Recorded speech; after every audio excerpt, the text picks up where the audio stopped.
Teamsters? Any Teamsters? The battle is really raging. That's out all? there. One? All right. Well, I did a big favor for the Teamsters. You know, they're a trucking company. I think 30,000 jobs going out. James Hoffa called up. Could you help? Could you help? Could you help? I helped. I kept that company going. They saved 30,000 jobs. But then every year they always endorse the Democrat. Doesn't matter good or bad. And James Hoffa, I'm so disappointed in that guy. So I called. I said, you know, I'd love to get their support. Oh, I'm sorry, sir. They've already endorsed Sleepy Joe Biden. It's like automatic. But you know who doesn't endorse him? All the workers underneath. And they'll either throw him out or he'll retire. He'll retire. You get tired of it. It's like automatic. They endorse the Democrat because the Democrats do whatever the hell they want. It's really, but the workers, the people underneath, the real people, they're with us all the way. I've hired thousands and thousands of Teamsters, all the concrete worker buildings in Manhattan, but they're just like wedded. It's almost like a habit. I consider it a habit. I think it's disgraceful. But I saved this company, big company, great people. We saved it. And then you say, unrelated, totally unrelated. Hey, we'd love to have it all. I'm sorry, it's already known. These people are terrible, but that's all right. You always have to remember things, though. Remember, you got to remember, right, workers? How's it going? On November 3rd, we must turn the page forever on the failed, corrupt political class. That's what it is. They get so much things that are so unfair to the rest of our country, and that's why they're always with that top level of Democrat, but the workers are with us. Biden is a die-hard globalist. You know, globalists are out. You know that, right? Globalists destroyed, they helped destroy this country. I'll tell you, if I didn't come along, I really mean it, this country was going down, and we stopped it. If you look at your Second Amendment, if you look at so many different things, no matter what it is. You look at our jobs prior to the plague and now coming back, you know, the housing is the record-setting. Car manufacturing is record-setting. You take a look at car sales are record-setting. Retailing, who would think retail is record-setting? It's amazing because we had such a good foundation. We closed it up. We saved millions of lives. We had no choice. We had to do that. And then we opened it, and now we're rocking. It's going good. It's really going good. But the Democrats really waged war on the American workers for half a century. Look what they've done. Biden's policies destroyed 60,000 factories and killed 4.5 million manufacturing jobs. We brought back 700,000 when they said, right? They said the magic wand, you can't do it. Manufacturing jobs are gone. I said, really? I don't think so. Biden championed the NAFTA disaster and China's entry into the World Trade Organization, which was a total catastrophe. That's when China started going up like a rocket. You know, they're considered in the World Trade, they're considered a developing nation. No, they're not a developing nation. By being a developing nation, they get all sorts of advantages over us. So we've been protesting it, and we do things that you wouldn't believe. You don't even want to hear about it because it's disgraceful. China is a developing nation, and therefore, for years and years, they had big advantages over the United States, but no more.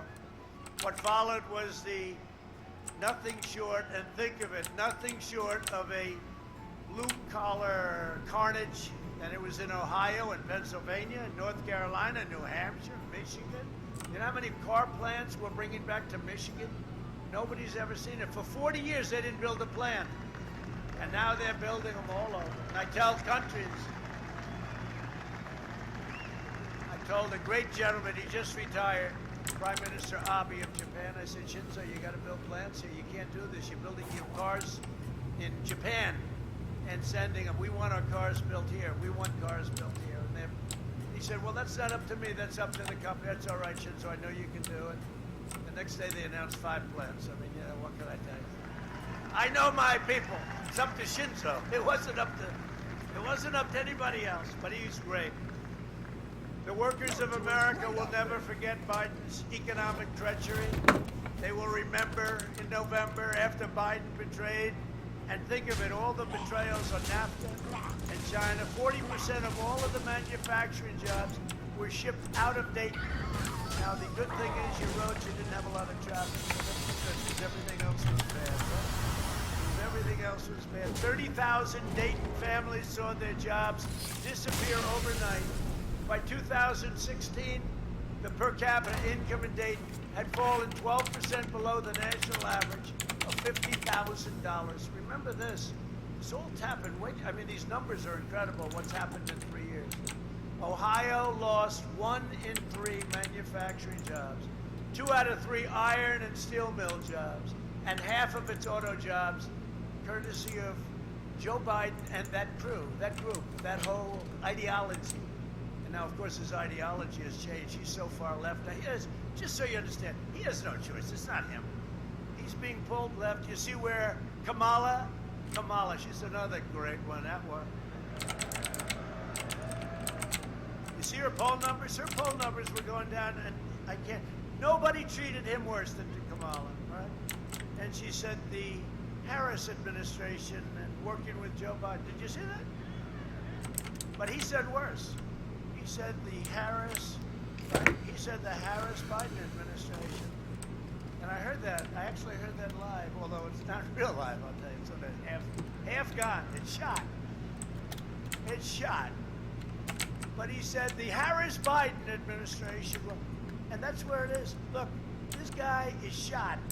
I mean, if he makes it, it's going to be, I'm going to come back to Dayton, I'm going to say, what the hell happened? I will have lost to the worst presidential candidate in the history of politics. I really believe that. The guy can't speak without the teleprompter, although I'm telling you, I think, she says, I hope you're right. Thank you. I hope you're right. I tell you, the country can't afford it. One thing I've learned is that President Xi of China, President Putin of Russia, Kim Jong-un, North Korea, every one of these leaders, they're not shot. And we can't have somebody that's sleepy. We can't have a sleepy guy negotiating with. Oh, would they like to see him, though? Did you see? Would they like to see Joe? It's their dream to see Joe. How about Iran? Do you think Iran might like to see Joe Biden? They'd go back, they'd say, give me another $150 billion, you know? We gave him $150 billion. We gave him $1.8 billion in cash. You know what that looks like, $1.8 billion in cash? And I'll tell you what, if and when we win, we will get a call within about 9 seconds after the victory. And it'll be Iran's going to want to make a deal. We want them to make a deal. We want them to be good. We want them to be strong. They just can't have a nuclear weapon. That's all. It's very simple. They can't have a nuclear weapon. But I told people, I said, don't talk to them now. Look, they want to wait. This is the gift. If they could do that, if China could do it, I mean, think of it. If Russia could do it. By the way, nobody's been tougher on Russia than me. With the sanctions, with the I exposed, right? Nord Stream 2, that's the pipeline. No, you never heard of Nord Stream until I came along. I said to Germany, let me get this straight. We defend Germany. We defend Germany. And that's it. They don't pay what they're supposed to pay. They're delinquent, you know, they're delinquent. So I said to Angela, and I like Angela, but I said, but she's smart. You know, why should she pay if she doesn't have to? So I said, Angela, so we defend you against Russia, and you pay billions of dollars to Russia. How does that work? Explain to me, what's that all about? But you never heard about that stuff.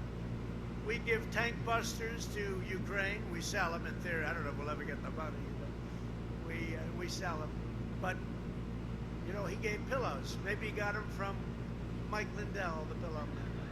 You think when Obama sent pillows over to Ukraine, I sent tank busters, they sent pillows. Then the fake news goes, oh, now let me tell you, we have been very rough, but at the same time, we get along. I like Putin, he likes me. You know, we get along.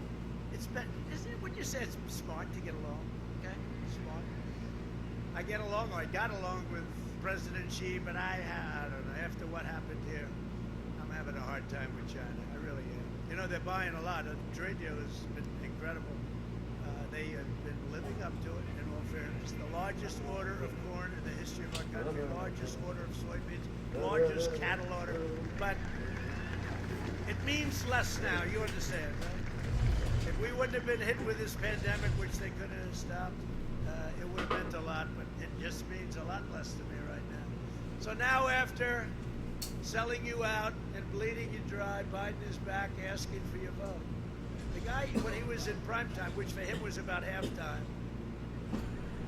a long time ago I had a friend, a senator, a Democrat, believe it or not. I used to get along with Democrats, actually better than the Republicans, but I won't say. But I asked him, who's your smartest senator? And he gave me a name. This is 25 years ago. I said, who's your dumbest senator? Joe. Who's Joe? Joe Biden. I said, he is really, yeah, he's the dumbest senator. Well, now he's a lot dumber than he used to be, I can tell you.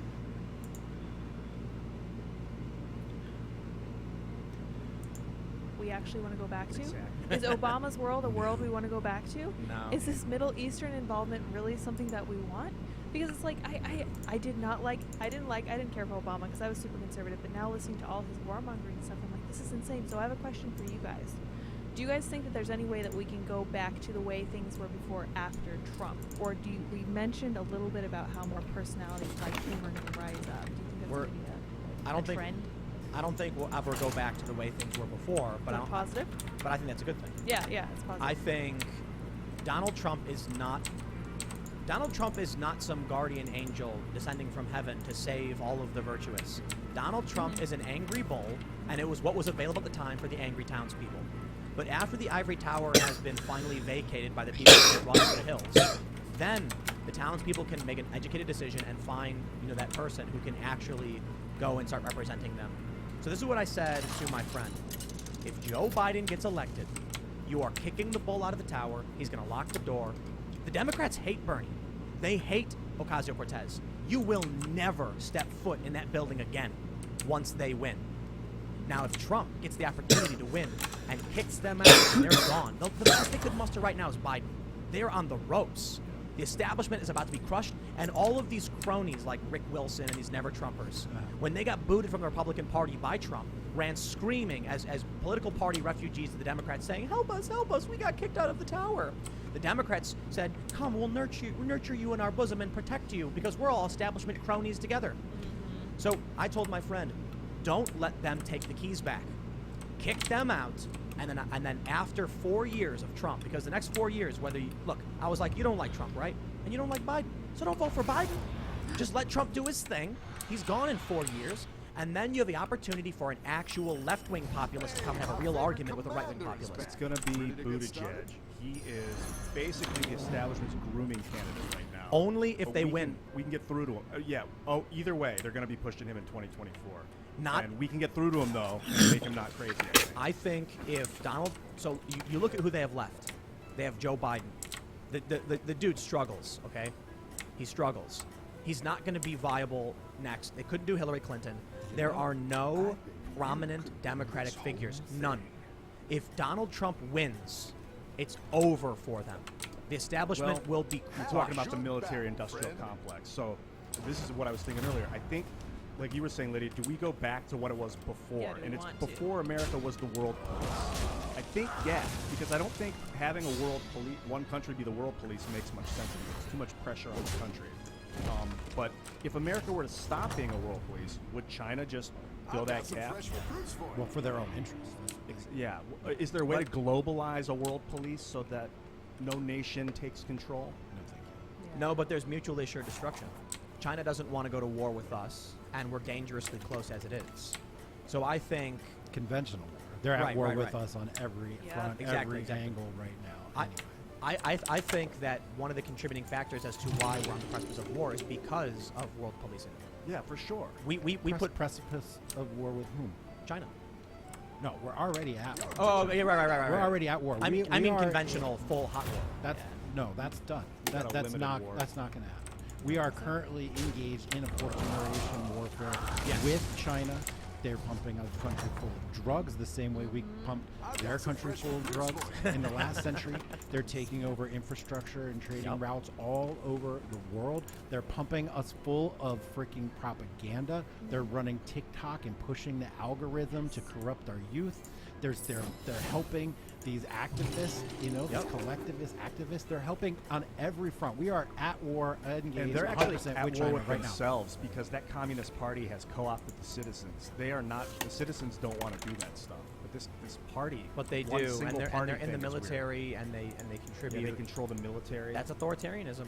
But yes, we are in fourth generational. And I Warfare believe with that them. we need to be more You're explicit doing about that. great One out of the there. reasons I voted for Trump, and it's in the book.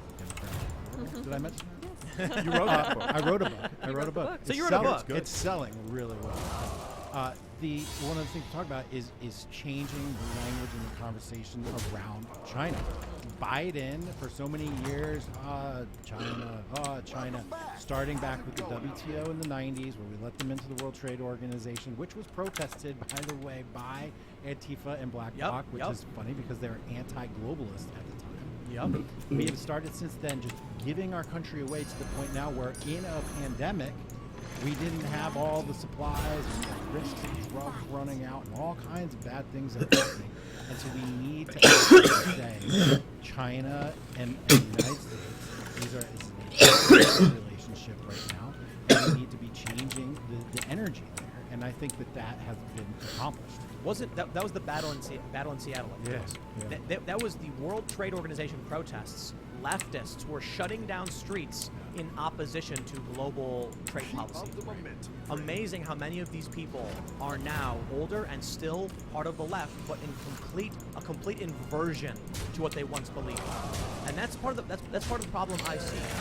That not only did I feel used by the activists who were like, vote for Obama, end the war, and then he made it worse and they walked away. It's also them saying like, hey, look at all these things that are really bad, and these trade policies. Look what we're protesting. I'm like, great. And then years go by, and they're like, oh, we flipped 180 on that one. Dude, you want to talk about being used? Let's talk about Gen X and race, okay? I'm 44 years old. I was raised by my culture and everyone around me to say not see color, not see gender, not see race. Sound like I'm saying not see race, yes. to not see any of these things, and to judge people on the content of their character. We did all that, and we lived in that manner, and then you get to adulthood, and what do they say now? Yeah, dude, you're a racist, white supremacist, your color matters, color matters. They used us, Gen X. They used us, and we're bitter. You know what triggers me a whole lot about these people?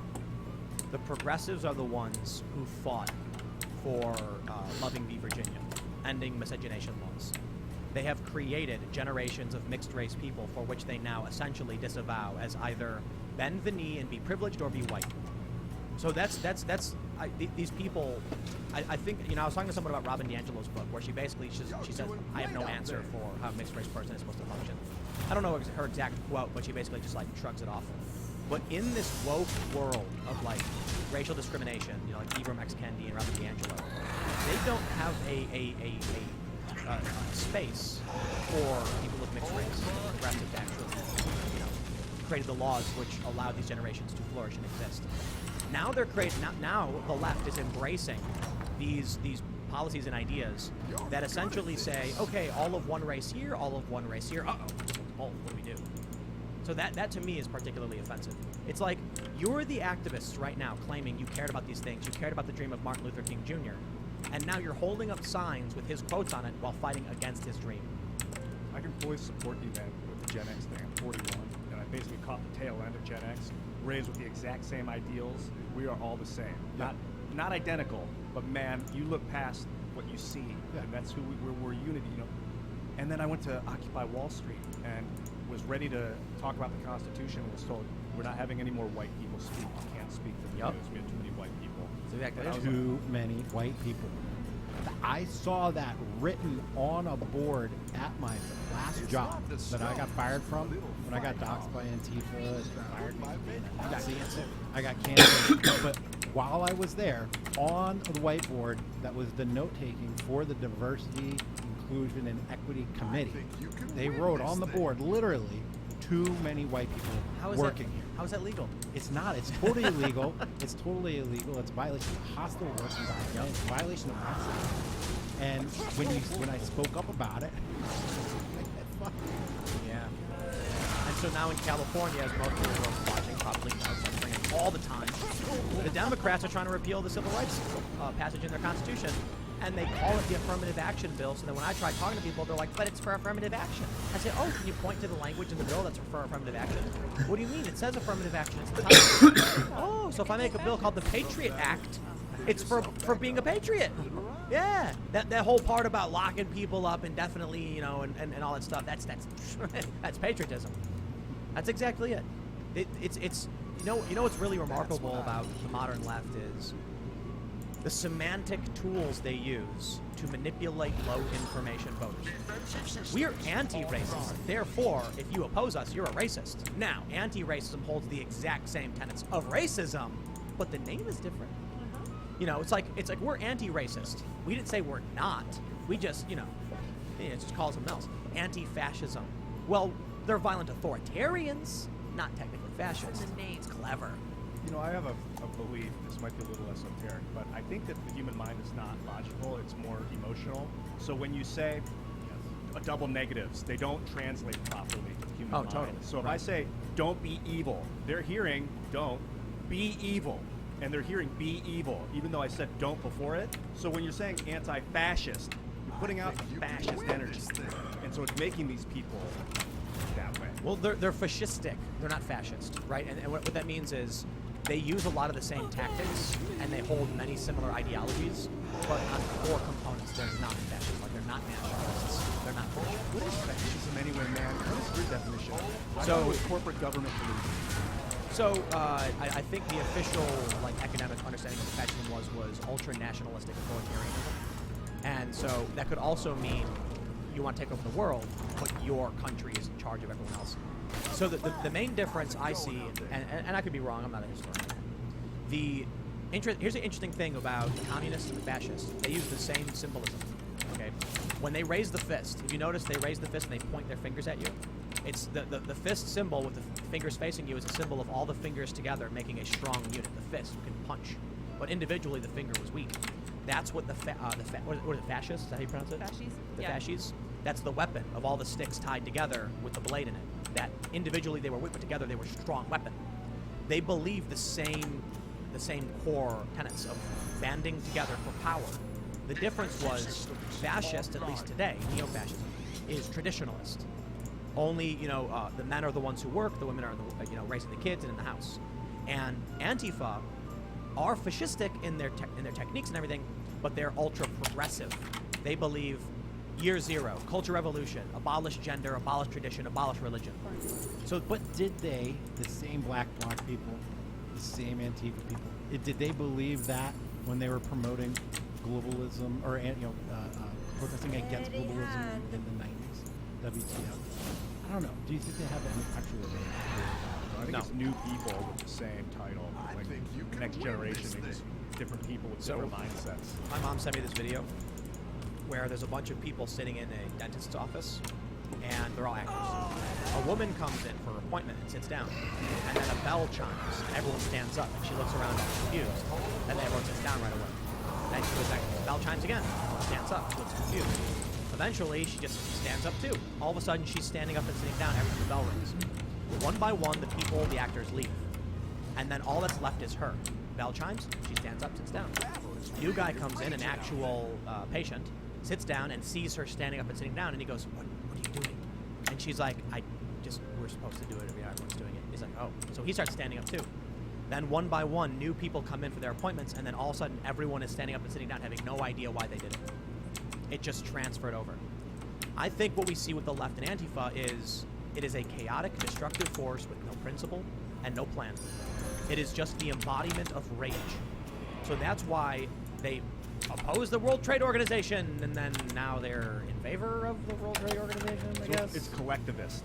I think this is something, It's a swarm of Griffin was wasps. talking about it, like individualism versus collectivism, and that's really where we're at right now.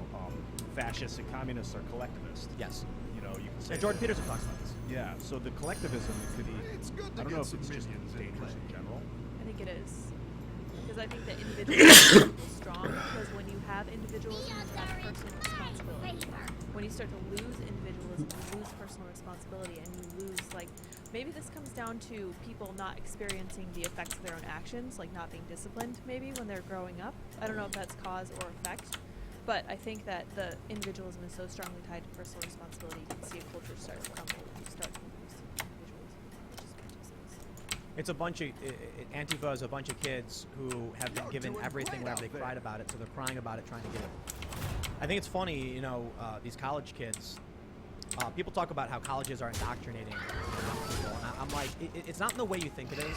Like, certainly there are professors that are ridiculously woke, but a lot of what indoctrinates them is just the fact that they wake up, they're told what to do, and when they complain, they do whatever they want.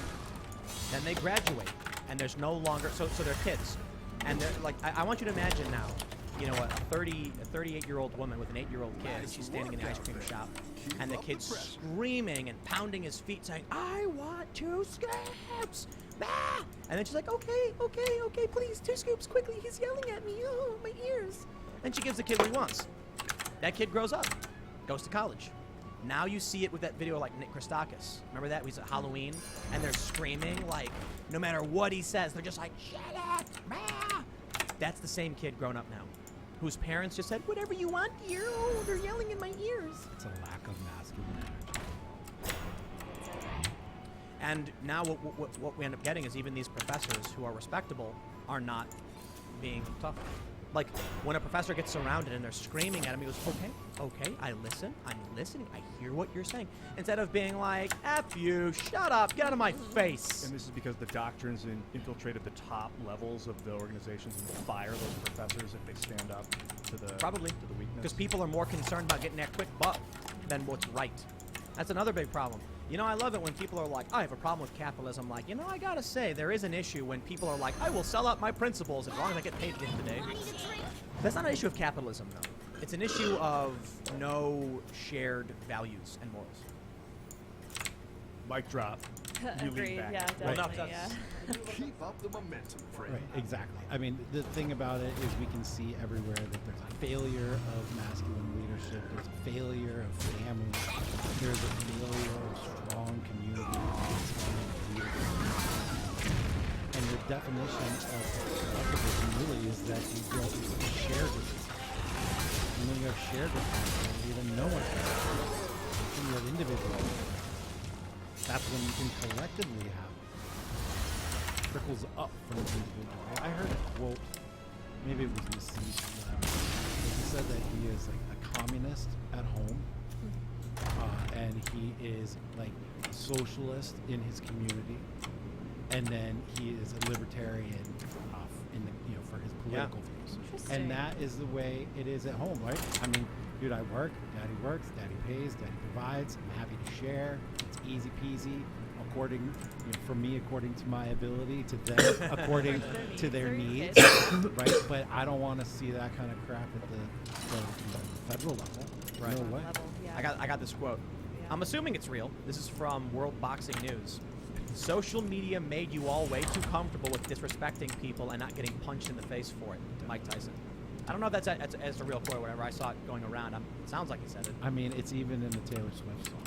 That means Which one? Right. Not this last album, but the one that came out before, where it's like something about, you know, tweets in the streets. It's a knockout. You know, just like saying, like, she gets a lot of harassment. Yeah. It's like she sees it. And, you know, I felt it when I heard that song for the first time because, you know, I guess What's your strategy this and time, it's partner? interesting that, you know, it's the same phenomenon when you're in your car, right? Like when you're in your car and you're in traffic and you're willing to like bully somebody with your car, cut them off, give them the finger.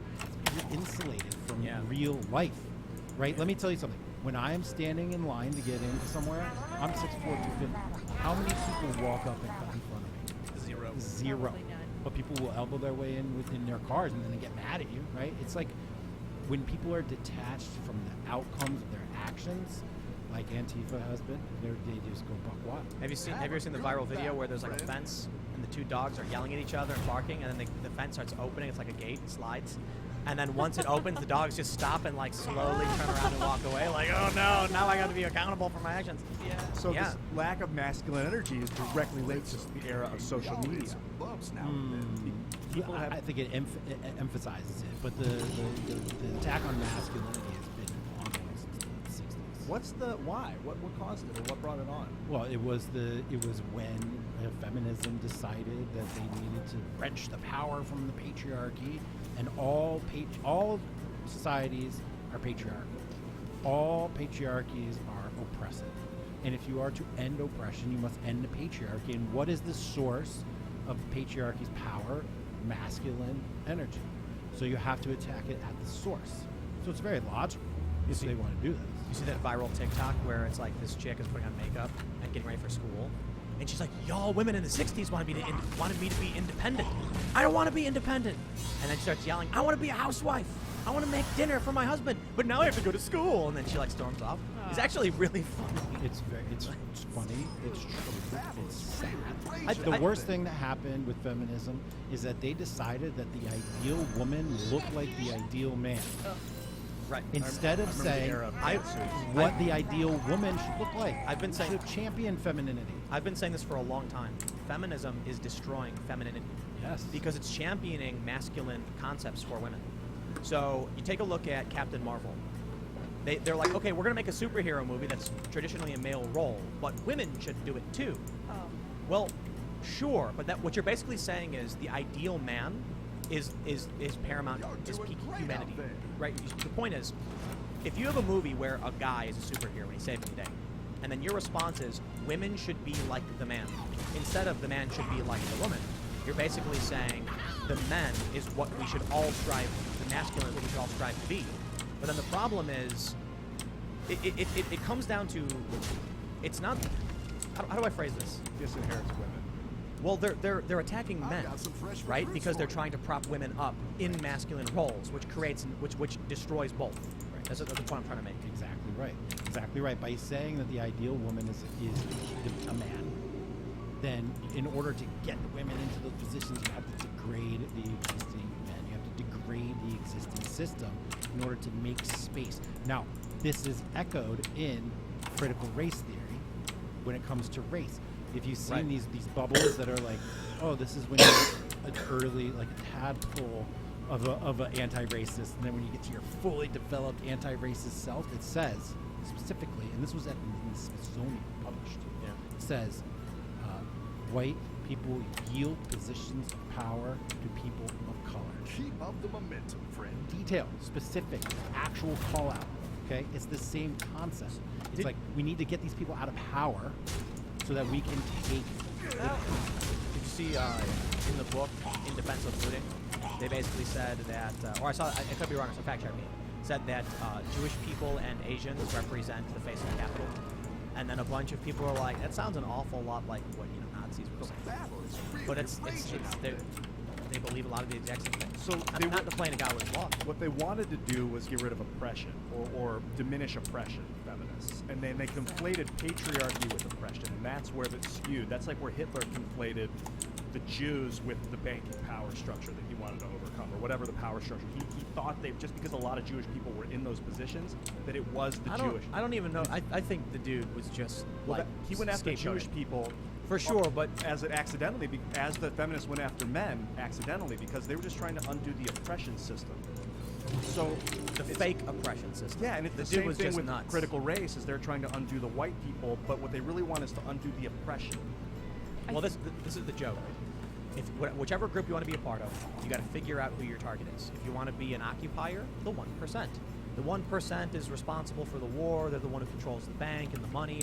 If you want to be, a conspiracy theorist, it's the Illuminati. The Illuminati's, making all the wars, and basically you can take any one of these groups, any group, anti-racist, fascist, whatever, and you can ascribe all of the same problems, oppression and conflict and strife and suffering. You want to be a communist? Well, the capitalists are causing the war because the war machine, the capitalists are the one who are oppressing you. You just pick whichever group, you change the noun, and all of a sudden, congratulations, you're whichever group you want to be. It's a failed tactic. It's a tactic that leads to what we're seeing right now. I mean, is it a failed tactic? I mean, they're getting chipping away at the patriarchy, chipping away at the sense of oppression. Well, I guess the argument would be that it will destroy us in the long run. Well, that's what we've been trying to say, and that's why we're trying to fight back. I've been tweeting and writing about this for years. It is woke versus men, or woke versus masculine energy. And we need to have a revival of masculine energy. You know what's really interesting to me? I grew up watching shows, comic book shows, like superhero stuff, and they always have the men and the women on equal footing. I never really thought about it. So when I was little, watching say anime or superhero stuff, you see Wonder Woman. She's depending on what you're watching, she's like top tier superhero, as strong as the men, or stronger actually. There's tons of anime where there's strong female characters with like top tier abilities, and they're like main characters. And so in fiction, the idea is created particularly among young people who watch this stuff, that men and women are equally powerful. And then something interesting happened when I was skateboarding and I turned 16, and then all of a sudden it was like, wow, there's a real power disparity between men and women in skateboarding.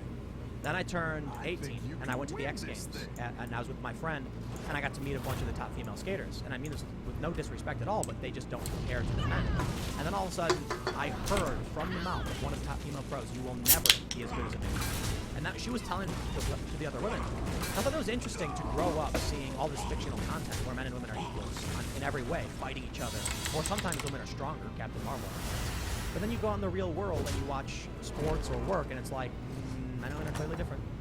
I have a lot of strong feelings about this. I've been thinking myself.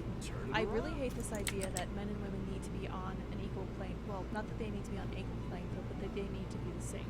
Because I'm seeing a lot of the idea that they have to be the same. Like, women can be stronger than men. Like, Captain Marvel really did not make me happy. I was like, why should a woman need to be as strong as a man?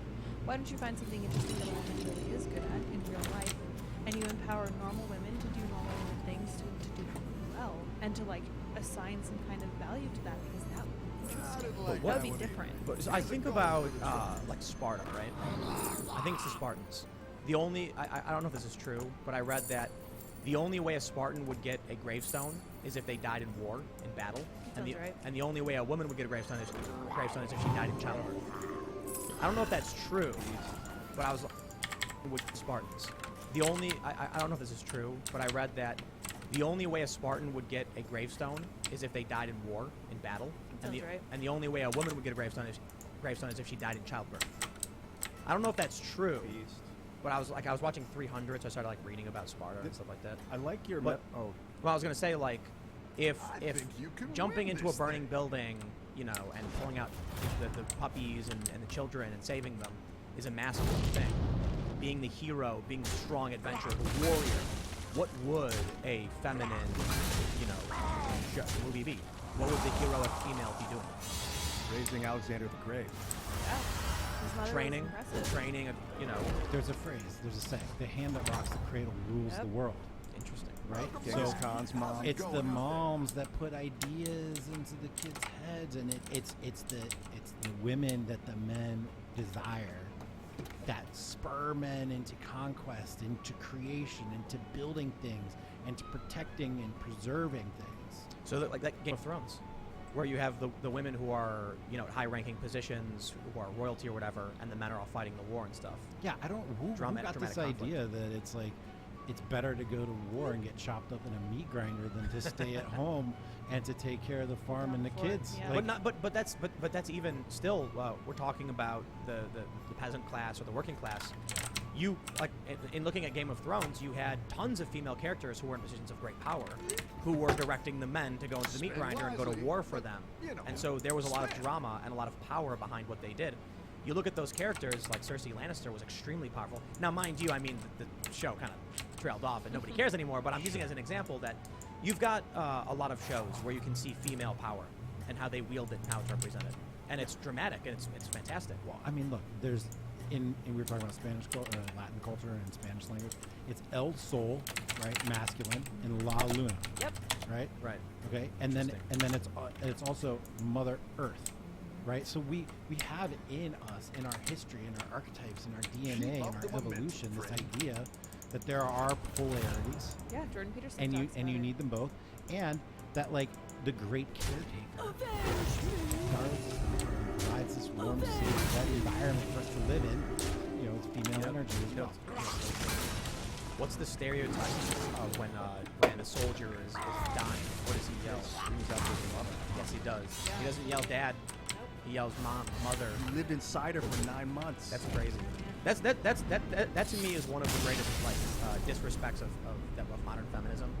That there is kind of it feels and I'm not saying this of all women, I'm not saying this of all feminists, but there is a general like ignoring of the power of motherhood and femininity. Kind of gets me. Diminishment. Like they're like one of my friends Not was just posting ignoring, they are tearing it down. Well, so one of my friends posted on Facebook how she got I don't know what the right word is for it, but she can't have kids anymore by choice. She went to a doctor. Oh, tubal ligation. I guess it's like Tubes tied thing. but more than that, like irreversible. Hysterectomy. No, not a hysterectomy. But where they use like heat to sear it or Yes. something? Oh, yeah. So it was a tubes tied followed by cauterization, and they were celebrating that they'll never be a mother. And I was like, why do you feel that way? You know, like why would you go through that? I mean, it's your life. You can do what you want. I'm not telling you you can't do it. I'm just curious, like why? Interested to And know. I wonder if it's a product of society telling young women not to be this way. And then you think about like who's that woman? Abigail Schreier, I think. Yeah. So Joe Rogan had this woman on who is talking about like rapid onset gender dysphoria and stuff, and how it's typically young women being told they're trans because they like doing certain masculine things. And so it feels like there's two fronts here that are targeting young women and taking away their agency. One, telling them that they shouldn't like what they like. There was a Reddit post that went pretty viral. I think you might know what I'm talking about. You got a look on your face like you knew this one. No, it was a couple saying we're raising our daughter to be genderless, but she keeps demanding pink dresses. Yes. Our 3-year-old. Yeah, or, whatever. Yeah. And I was like, that's fine. Maybe that's what she wants. Like, why would you deny that? Your kid has made a choice. You know what I mean? Like that's. So then they're telling their kid not to want these things, and then when their kid says okay, they go, aha, now you should go to the doctor and get hormone therapy or something. Right. So one of the Oh my main God. concepts of these theories is queering, right? So queer is not a noun anymore, it's a verb. And it means to break down barriers. It means to change categories, right? Like to queer something means to take it from what it is and transform it into something else, usually like its opposite. I never heard this. Yeah, James Lindsay writes about yeah. it all the Oh, wow. time, and Oh, yeah, yeah. so it's you queering something, right? That's why you can have, straight, otherwise cis, whatever girls calling themselves queer, Yeah. is because in their mindset they're like trying to help, shred the boundaries. And now this is a theme that we see everywhere right now, which is the elimination of boundaries, right? You can see it from globalism, you can see it in social media, you can see it with the pandemic, you can see it with gender. We are the last 20, 30 years have been about trying to obliterate boundaries so that there's no way to actually identify who you are. One of the ways that you identify who you are is by identifying what you're not. Right? And you can take note over here and over there and over there, and then you get a sense of self. And that sense of self leads to individualism and individual accountability, and it leads to capitalism ultimately. So what they're trying to do is basically we'll all be wearing gray jumpsuits with shaved heads, and it's what's that? Harrison Bergeron. Yes, Harrison Bergeron. You're familiar. Oh my God, yes. I mean, just here talking to you guys, I have my IQ limiter on, Okay. just so I can fit I in. object So to you don't that. get full that's right. cyan. I'm highly offended The here. thing in your ear. We actually have a program running to make sure Jack doesn't run circles around us. Yes. I think In fact, all of the guests on this show, everyone except for me, Are we ever and allowed it's a on? constant Is that screech. what this is? That's your secret. You said something very interesting, Lydia, about men and women being on an equal playing field. And that metaphor made me think of a football field. And you would never put Right. a man and a woman on a football field together because the man would dominate the woman. Yep, that's funny because 99.9. that's exactly what I was thinking of when I said that. I was like, if you put them both on a football field, they're not going to be anywhere near the same. But if you want someone to give your kids the right ideas, you're not going to ask dad to do all of it. You're going to need a mom. So Well, more importantly, I think mother and father can provide different perspectives for the kids. But if your kid needs nourishment, you're not going to be like, suckle the teat of papa. Yeah, you're going to suckle be the- like, the dad Literally can't not do gonna that. work. So maybe men and women should be on equal playing field, metaphorically sometimes, but sometimes not. No, Men- they should be treated equally under the law. right. Right. And have agency. I got in trouble a long time ago for writing a satirical piece that was trying to just help women understand that they need to have agency. Feminism is about taking away women's agency. And that's why you see people criticizing the Supreme Court nominee, Right. Yep. right? Because she had kids and babies, so she's a terrible person. She made this choice. Or when women are like, I just want to stay home with the kids. You know what I love about Amy Coney Barrett? They're like, She's literally in a cult where she thinks she's subservient to her husband. She's a handmaiden and going to be and nominated to the highest court in the country, and Yeah, how do you get both of probably one of the those? most powerful people on the planet. So none of it makes any sense. That's right. And the way that we know for sure that none of it makes any sense is in the Scandinavian countries, where they're the most liberal, and they give people the most freedom, and they can choose whatever jobs they want, and yet more women choose jobs that involve people and Yep. care, and men involve jobs or take jobs that involve things and thinking. It happened naturally, and they're mad about it. But apparently it's worse. It's way wider. Yeah, so apparently in the Scandinavian countries, the more equality they offered up and opportunity, the more the gender divide expanded. I forgot about that. It Like- makes me laugh. Whereas when you didn't, so I guess the way I see it is necessity comes first. If you're in a country and a woman has to work, she will work. If a man has to work, he will work. If a man has to stay home and watch his kids, he will stay home and watch his kids. Rick Moranis famously, right, was a famous actor in the 80s, and I believe his story was that his wife, I could be wrong about this, but I believe his wife died, and so he bowed out of Hollywood because he needed to be there for his kids. So the necessity drives first. Give someone a socialized state, like a social programs. I'm not saying socialism, I'm saying social programs where their kids can have daycare and it's covered, don't worry about it. Then what happens? If you've taken away the risk, the choice comes into play. And the men choose the jobs and the things, and the women choose the family and the raising the kids. That's what we see in Scandinavia. In this house, I don't want to clean the basement at all, but I'll carry boxes in all Right, day, yeah. man. Absolutely. Don't you make me use It's a just broom. a natural, That's right. deep desire. I've just got this, like, I don't want clean, Gotta man. carry I'm not things. good at it. I'm not attentive to the detail of the grime. But I'll lift the boxes. That's right, yeah. I'll carry all the stuff. I can happily, because I'm building muscle. It's kind That's of right. good. It's a good I like workout. it. Yeah. Yeah. It's almost as if we are who we are in part, or if not 100%, due to the hormones in our biology and the way we're built. We're all here to perform a role, right? And it's very clear what my role is. My role is to protect and provide. And it's very clear what a soft feminine woman's role is to provide, happen in our relationship. And neither one of them is like better than the other. They're both important and Both, necessary yeah. to make a whole. So feminism, or being feminine, is Very different. is something very different from feminism. Yes. Yeah. Oh, The yeah. collective Oh, movement, yeah, Very of different. course. based Oh, yeah. around feminine So- energy. Yeah.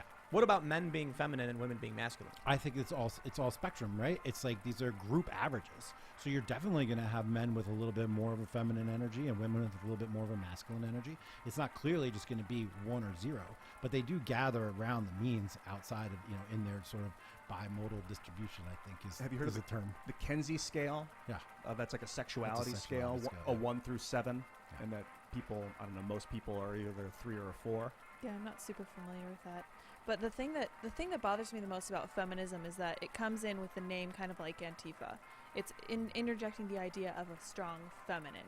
And I'm like, when you look at it, all you're getting is watered down versions of males. And that is so demeaning to women. It boils my blood. I was like, what's special about that? You're just a second-rate man. I have time for that. Sorry. Well, and that's what's playing out on the national scale, whether we all of us know it or not. This is a need for more masculine energy, a leadership, and also a reestablishment of categories and boundaries, which is why we see people wanting to pull back from globalism. That's why we see people thinking social media is not healthy for them all the time. That's why we see social distancing is a good thing in times of a pandemic. And that's why we need to have clearly defined gender identities and gender roles, because boundaries matter, and boundaries that you let things in when you want, let things out when you want. No boundaries means there's no people, no thing, there's nothing. Yeah. If everything is everything, then nothing is anything. That's why I say it's a Perfect. chaotic and destructive Did I get force. that? Yeah, you got I that. got that. Okay, sweet. That's why I say it's a chaotic, destructive force. Yeah. It's just, at one point it was anti-globalist, now it's pro-globalist, and now it's just moving around, randomly burning down buildings and destroying things with no real purpose or plan. Well, let's talk about that. To what extent are these people just spontaneously deciding to go do this or that, or burn this, or attack the federal courthouse or whatever? Or to what extent are they being guided and led? To a great extent. Yeah. But it's opportunistic in the sense that there are people in politics who want to channel that rage towards something they can win with, and I think the Democrats tried using that. I think that they saw the anger. So this is why It is what it is. Well, right. This is why we had all this crazy rioting and anti-war stuff during Bush, And then as soon as Obama won, they were gone. Because it was being manipulated and weaponized. But now the internet is guiding it. Now there's people online saying go do this, and they just do. So now it's just randomly popping up. It's out of control. It's like a flame that can't be put out. Do your thing, Twitter. Yeah, It's seriously. and this is one of the things I explained to my friend that, you know, she asked me how do we stop all the crazy cancel culture stuff, and I said, like, the simple answer really is Donald Trump and the Republicans for one reason. Social media companies and media have no problem banning conservatives who get out of line, but they're allowing the left to get out of line. We need to set the boundaries for the left because these companies won't do it. So if we allow them, if we tell Antifa, you burning down these buildings and killing people worked for you, it'll get worse. If we collectively reject all of that and say no, and they realize their temper tantrum doesn't work, we have to be the ones setting the boundary. Because the companies, the big tech firms aren't going to do it. They're going to allow them to organize but incite violence. Also, I would think along the lines of people thinking emotionally and not logically, rather than looking at it like stopping cancel culture, because you're just saying stop cancel culture, and you're putting it out there. Say what you want it to be. Oh yeah, Allow like people to speak freely. Yeah, freedom of speech. What I've been telling people is, look for love, find love. Look for hate, find hate. It's your choice. And I'm in the look for love. And that's the message I keep trying to spread. Look for love. Because if you look at almost every situation, you can find that. And it's just when you're constantly focused on finding the hate, when you're constantly focused on trying to find one little word that Donald Trump did or didn't say in his debate, you're going to find it. That's these people on the left, they right now, their whole radar set, it's like, gotta find hate, gotta find oppression, gotta find negativity. And what does that do to you on the inside? Rots you. And maybe it comes from the inside and you're rotten already. I don't know, but it's a cycle. This is why I was saying, like, last week jokingly, that, you know, in 30 years, you could make a funny little, like, short film where someone finds the old ruins of the New York Times building, and it's, like, decrepit looking, and, like, windows are busted out, and they go inside their flashlight, and they're all scared, and then they see a journalist. And they're wearing a suit, it's all ripped up and tattered, and their hair is like half fallen out, and they've got like missing teeth, and they're like, Donald Trump, and they like zombies, and like they latch on, and they're like, say something offensive, and then you do, and they start writing about it frantically, like desperate to just find that rage and complain about something. And that's the future I envision for these people. Well, unless they collapse. And it's, how are we going to eradicate that? That's going to happen. It's going to keep going. I know. The like zombified journalists looking for, just to write about anything. When you're describing this scene in my mind, I'm seeing the animation from early Scooby-Doo. You know what I mean? Like that zombie guy in a suit with his tattered suit and the glasses. Yeah. Donald Trump is bad. It's kind of like, how would you eradicate a barren field? You would. Nice work out there. Yeah. Keep up the pressure. I don't know that Antifa, this is necessarily a barren field. It could be a raging fire that you have to put out before you plant the trees, but eventually you're going to have to this is an put excellent point. This is an excellent point. It's time to build. We need builders. This ties in with masculine energy. We need to build things, build good things. Build an ark. Maybe And bring on the flood. Maybe so, yes. Maybe. I mean, you guys are Do that definitely first. you guys are definitely building the ark here. I saw it with the green beans and the apple true. cider Yeah. vinegar. The By way, beans that last for 30 years. Yes. Yeah, We're- but I'm not the only one talking That's about Ian, this. by the way. I didn't buy those. I'm going to town. Dude. I saw there's like 94 cases of green beans. It's true. Just getting started. That's not that many. Well, at least We're at building least, a boat out of green beans. At least, but no, there's people in the tech world and there's people in other industries that are identifying clearly that this is the time to build. Let's see And it's if these you people can that are the stay ones on who are top. focused on hate all the time. They never build anything. Right. They don't build. They tear down. And if you are a builder, you don't have time for hate because you're too busy building your thing. So we need builders. And what kind of energy do we need? Well, Feminine. how about we go to Super Chats? Oh, yeah. Let's do it. You want to Orange shout out your ones. social media before we get Yes, started? yes. Jack Murphy Live on Twitter, jackmurphylive.com. And if you like what I'm talking about, I've got some fresh masculinity, recruits for you. masculine energy, I have an all-men's network, a national network with hundreds of men. And we share 3 common values: masculinity, sovereignty, and brotherhood. And we work together every day, all day, honoring those values, doing programming, doing events, doing activities, and building things together as our response to all this chaotic energy in the world today. Liminal Order, liminal-order.com. Get the book, Democrats Are Deplorable, on Amazon. Jack Murphy Live. Thank you, Tim. No, right on. I'm not trying to rush you or anything. Love it. Yeah, you can follow me on Twitter, Instagram, Parler, at TimCast. Make sure you subscribe because we do the show Monday through Friday live, 8 p.m. And you can also follow at Ian Crossland on all those. Twitter, a lot of that stuff. Instagram. Yeah, and of course at Sour Patch Lids, Sour Patch LYDS. And we're going to read your Super Chats. Yes. So don't forget to smash the like button if you have not. It must be smashed. There's many people watching, and we should have more likes because otherwise you're just saying you hate us. And, well, I guess it's true. That's sad. Tim I'm needs kidding, I'm love. Tim needs Yeah, some we love. need love. Yeah. Show us Jack the said love, find the guys. love. Find the love. It's right there on the like button. Also, subscribe to Jack Murphy Live on YouTube. Also, that's love. That's love as That's well. love for sure. Well, give Jack love too. That's right. All right, let's read some of these. Zachariah says, did anyone else see the pics of the earpiece Biden was using?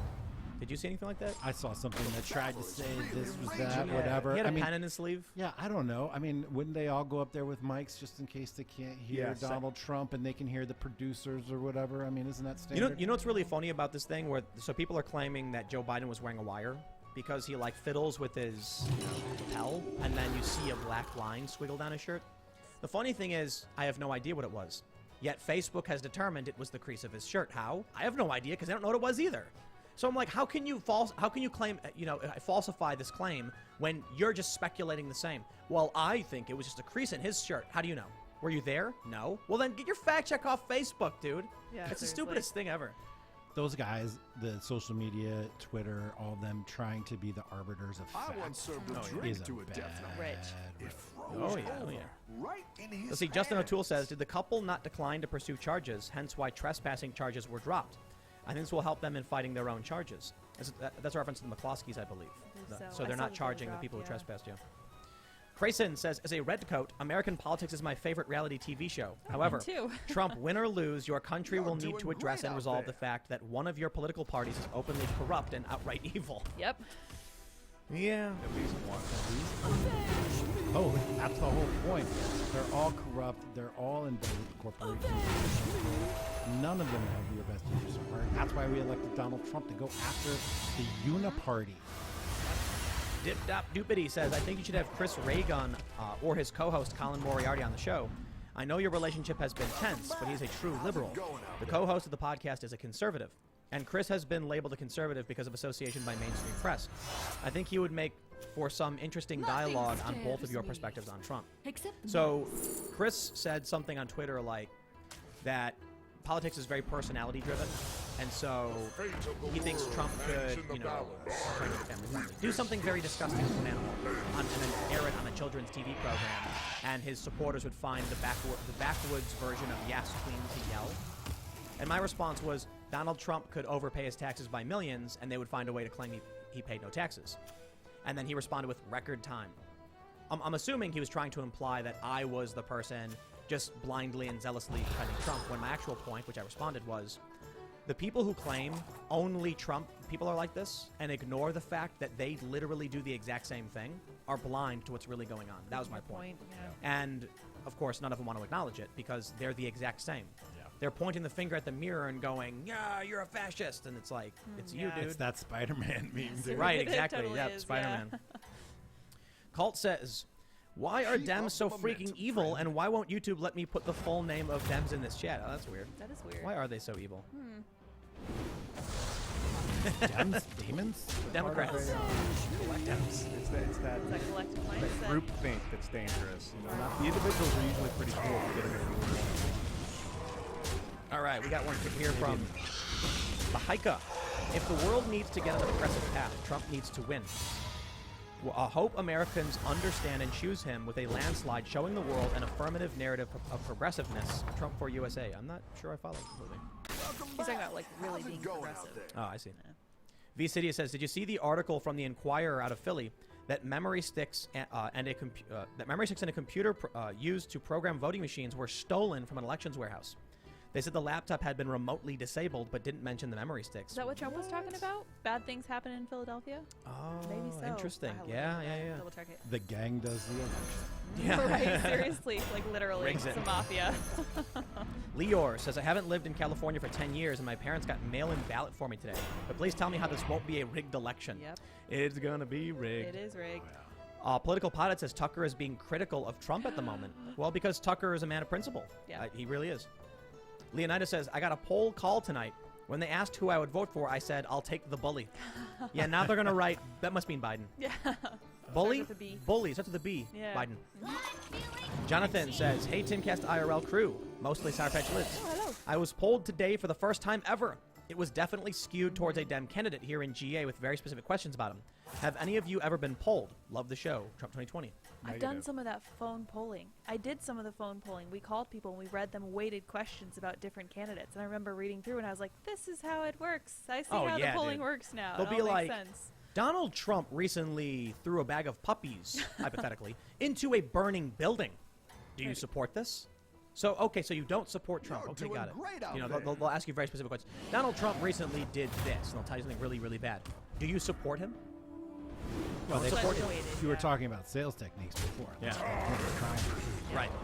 Yeah, Who yeah. writes the poll? That's a big deal. That makes Well, all the so difference in the world. so think. But many of these polls, they show you the questions. That's the point. You can look at what the question was. And most of the polls that are tracking Trump are on the level. They'll say something like, out of the prominent candidates today, who would you choose? And then people get like 5. Are there polls that are like 57% of the polls say that this is happening, but 43% say, so it's like a poll about polls. Have they gone that meta yet? I don't know. I'm sure Maybe. They have, yeah. I guess that wouldn't be a poll. That'd just Do be a you agree? statistic. Yeah. A poll about polling. Polling- We polled polling pollsters. pollers, yeah. Jason Siegel says, glad to support your work, Tim. Thanks for everything you do. Appreciate it. Akapot says, Obama's depravity is criminally underrated. The pass he gets on everything is sick. Critical race theory politics came to mainstream turbocharged by him in 14 with Ferguson. Conservatives were ridiculed for their alarm as it crept in. Yep. Wait. It's not just Obama. It's Biden. Let's never forget, Joe Biden is the king of rape culture. Okay? Oh, yeah, creepy. He was the one who decided. No, he is the one who got baited by the fake 1 in 4 rape stats. And then it was Biden that pushed the Title IX reform that changed the face of all the universities, put men on the defensive, gave the rights to the accuser, and gave weight to this bull crap notion that a quarter of every girl that goes to college gets raped. That's Joe Biden. Joe Biden did that. And the first thing he's going to do if he gets elected is roll back all of the reforms and go back to rape culture and go back to persecuting And he men like that. allegedly raped that girl that worked for him. Tara Reid This is technically pushed her up correct. against a Yep, wall yep, and yep, just yep, yep. while she was working for him. Family That's as friendly. deep as I'm Yeah. gonna go. Yeah. But that's Right. this is the guy. Oh gosh. Yeah. I mean, she was like, I don't know. If And she's her lying. mom called in called to Larry CNN King. and said, my daughter, this happened. And Yep, that was memory hold, gone. Yep. Not gone Joe forever. Biden. No. Media loves him. Democrats do no wrong. We got one for you. Eduardo says Jack Murphy is on the money when it comes to South America. They live under the Sistema da Castas Colonial, where whites or people close to white are at the top, and blacks and dark skin mixed are at the bottom. Indeed. They're called peninsulares. So have you've been to Brazil? I have not been to Brazil. I've been to Ecuador. I've been to Mexico. I've been to Argentina. I have been to Peru. I've been on the Caribbean, Puerto Rico, etc. So I've been to Brazil several times, and I actually have a couple friends down there, people I know, some are Brazilian. And this one guy told me that racism is really funny in Brazil because it's very different to how it works in America. He said that basically everybody is trying to have their kids be whiter and whiter, and they view it as a privilege, and it's a good thing. And so often you'll get a circumstance where two people who are not particularly white will accuse each other of not being white while they brag that they are. And he was like, it's really funny. You'll see like two guys who are like not like, you know, black or anything, but they're very dark skinned, pointing at each other, screaming about how they're not really white. And it's a really weird kind of racism that exists in Brazil. Yeah, Brazil is slightly different than the rest of Latin America because they have a big Afro community from slave trade and stuff. And so there was a lot of miscegenation and intermarriage and interracial relationships there. Brazil is its own particular case, but he's spot on with, they're called peninsulares. Why? Because they're from the Iberian Peninsula, Spain and Portugal, and these are the people at the top of the caste system, and these are the people that send their kids to Georgetown University and whatever in the United States. And so to think that they're just going to put themselves in some group of disaffected people of color category when for centuries they've been fighting to say that they're white is just counter, and you know, it's just facts wrong. Interesting. Wrong. Eric A. says Ibram X. Kendi got paid $240,000 by Fairfax County, Virginia for speeches and K through 12 history books. Critical race theory thrives in the shadows from a lack of understanding. Once people understand exactly what it is, the ideology will wither and fade. Part of the problem with critical race theory is there is no core. So if you keep asking questions and digging, there is nothing to get down to really attack. But I'm telling you, there are people, my inbox is filled with people from different jurisdictions around the country appalled at what is happening in their schools with critical race theory. Parents or anybody who's out there, look out for these things called courageous conversations. They just say, oh, we're just going to have a conversation with the students. We're just going to use this courageous conversations map. But in the map, it says you have to examine your whiteness, be uncomfortable, work towards being anti-racist. And of course, the ultimate anti-racist does what? Yields positions of power to people of color. Watch out. Courageous conversations, parents, please. And if you have anybody who has got any concerns or you see it in your school, please contact me. I'm in communication with other journalists and other people that are working on this issue, especially Christopher Rufo. He was just on my podcast recently. He's the one that got this to Trump, called Trump out. Right. Trump acknowledged him, called him, sending him the pen that they signed the executive order with. Wow. Like, so cool. Like a big deal. And so we're fighting and we're trying to do something about it. Check out my podcast with Christopher Rufo. Super cool. What's your Jack Murphy podcast? Jack Murphy Live. See, Solwyn says, I'm a history major, did my senior project on fascism. There is no academic definition of fascism, so it's hard to talk about. But it's characterized by centrality of state. The state is the only solution to societal problems. Interesting. Power. Nathan Rollins says, look into Karlin Borisenko and Unsafe Space on YouTube. These are former leftists with a lot of knowledge on how this critical race theory garbage has infiltrated our schools and how long it has been around. She and I have actually worked with some of the same people in education. I was in education for many years. Back on that fascism one, Jonah Goldberg, he's kind of garbage now, but like Liberal Fascism is a fantastic book if you want to actually really read about it. Right on. Unsafe Space was actually on that was Carrie Timcast Smith. IRL. Yeah, she was here. Carrie Smith. There's an episode of IRL with Carrie. Yeah, she's so cool. Royal Raptor says, man, I just wanted to play video games and feminists invaded the space and have corrupted the industry. Now I am here at Timcast IRL and heavily involved in politics. That's right. They wanted that, though. Yeah. They want people to get political. Because they want to create enemies. Then they can say, look at the evil men, they're attacking us. So one of the things the feminists love doing on Twitter, so I this is funny, going back to like Occupy, I was friends with a lot of these feminists. Whenever they would get a troll, they would retweet them. And I would be like, this person is insulting you, why would you retweet it? Because I am not going to back down. I'm like, no, you're making it worse. They're like, well, I'm not going to stay silent. And I'm like, no, you're making it worse on purpose so you can claim that you're a victim being attacked by evil men to justify your political position. Yep. And that's exactly what they were doing. Gamergate, monumental. Monumental. That was like the first big battle in the war. Yep, social media. Dan Fitzpatrick says, Tim, your impression of the crying kid reminds me exactly of Louis C.K.'s joke about the kid he calls Jizanthropus and his weak mother apologizing. Oh my goodness. Tim's impressions have been on fire tonight. Yes, I've been enjoying this. Yeah. Well, the mom? All of them. Yeah. All of them, dude. You've like busted out at like 10 different voices. On fire tonight. Yeah. You really have. Like who? What? Oh. I know that I did the mom thing. You did the moms. You did like the. That's actually Putin, from. You did Xi. You did Biden. I don't know You've what done Trump. You did them imagining they're at like some national, big global national security, negotiation. Yeah, you really. I didn't know if this is a new thing, dude. Like you got character. No. You got character. You got characters.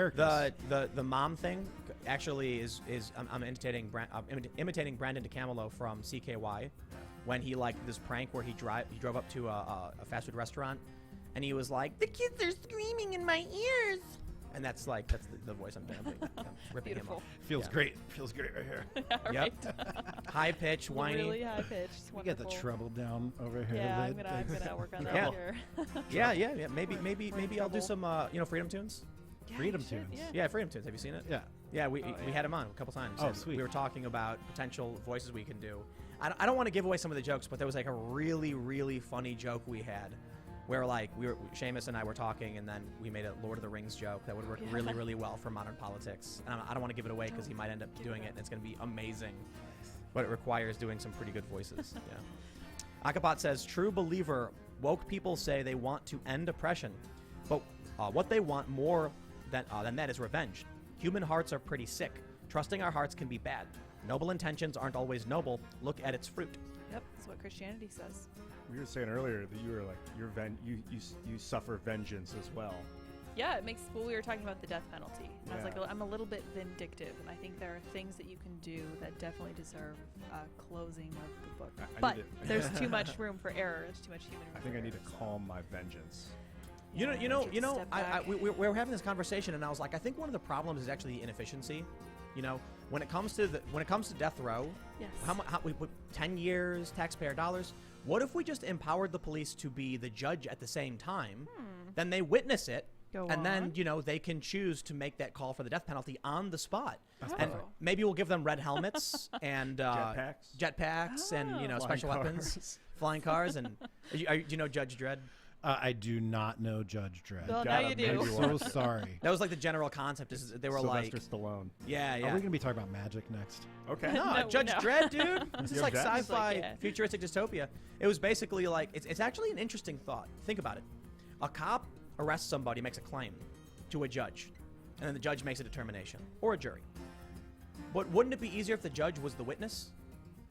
I guess the problem is you want to separate the process, so the cop has to Yeah. prove it, right? And that was right, of course. That was the point of Judge Dredd, I suppose. They were like, it's easier because there was so much crime to just give the judges guns and training and have them go out and execute people at their own discretion. Something like that. I don't know. Then Carl Urban did the new version. That was really cool. I didn't see it. Yeah, it was good. I don't think it was like a great movie or anything. I don't think they're going to remake that one with a strong feminine lead. I don't think so. Bad. just like killing people. BLM is going to be Did you come out see in Mad favor of that. Max? Was it Thunder Road? Is Yes, that the new one? that was tremendous. Great female lead. That was True. pretty good. Yeah. Epic. True. Yeah. Superhero female lead character. It can be done. Wonder Woman is probably the best. Yes. best Dude, she was my favorite as a kid. No, but have you Literally. seen the movie Wonder Woman? I have not. You should see it because it's really well done in terms of.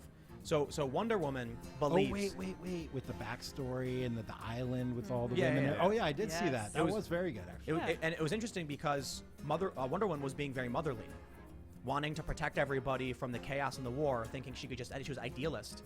And then Chris Pine's character was a realist. The war is an inevitability. It's going to happen. Sometimes people are bad. I thought it was fantastic. It was really well done. She was strong. She was physically strong. She was a fighter. But it was Gal Gadot, man. beautiful, she is yeah. a very attractive woman. Cringy in real life, apparently. Oh man, So Was that a please magic don't video? Don't Imagine. ruin. Yeah, Erase it from Sorry. the collective Don't conscious. ruin it. Yeah, seriously. Here we go. Sejong the Great says the debate of Paul Ryan and Joe Biden in 2012 was equally disruptive. Ryan was composed, Biden rolled eyes, scoffed, spoke loudly under his breath, interrupted out of time, and angered Ryan for being so disruptive. Trump beat him at his own game. Interesting. Ooh, SmackDown. Well, I don't remember that for the most part. It's been a long time. The Wiry says, hello from MA. Tim, I was wondering if I could shout out a charity. Share Tanzania, ran by John St. Julian. It's a charity that takes care of disabled and able-bodied homeless African children. You should have the guy who runs it on the show. Very cool. I'll write Well, this shout down. out. Yeah. Let's see. Moto A says, Tim for President 2024. U.S. Make America Great Again. If anyone ever came to me and like I received papers where it said I had to serve like in some kind of public office, I'd be like, just give me a minute, let me get my coat, and then I would jump out the window and I'd run as fast as possible to be gone. People ask me all the time, when are you going to run for school board? When are you going to run for governor? When are you going to run for president? People ask me that all the time. Well, I it's an honor to be considered, but no thank you. Yeah. Like, no thank you. And that's something we need to think about, right? Like, what it takes to become president is unhealthy. Yeah. yeah. I think definitely. like it selects for unhealthy people. Yep. I mean, Trump was perfect for it. Yeah, but All of the things you need to do to win, he loves it. George Washington didn't campaign to be Right. president. Quit. Hell, even Jefferson Davis, the president of the Confederacy, he didn't even run. They just named him. And one day he was like, Like you. "Crap, I'm the president of the Confederacy." I don't like the position. It's too much power for one guy. Yeah, I and disagree. It wasn't supposed to be like that. Yeah, it was but- not meant You to. disagree? Yeah, I think the problem we have now is that it's grown too powerful. But I like the idea of how the U.S. government was set up. It's brilliant. 3 different branches. You've got the direct representation of the people. You've got the Council of Elders, and you've got the executive. So you don't have just one, oppressive system. You've got 3.